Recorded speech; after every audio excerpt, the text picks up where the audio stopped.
Китае находится прямая дорога, она называлась Великая Кыргызская дорога.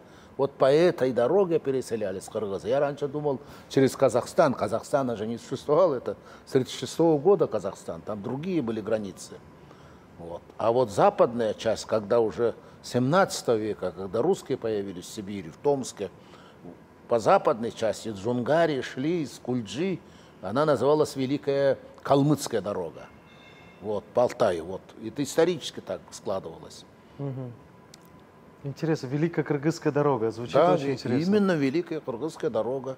И проедешь по нему, там топонимика осталась кыргызская. Где-то она переведена на монгольский язык.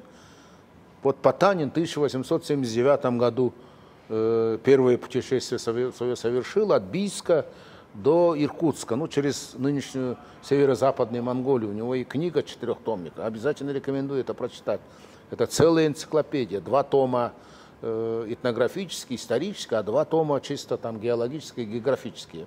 И вот он говорит, что когда они побывали там, где была столица древнего кыргызского каганата, монголы указывали на курганы и говорили, это киргизские могилы. Другой народ присвоил бы, стал бы говорить, это наши могилы.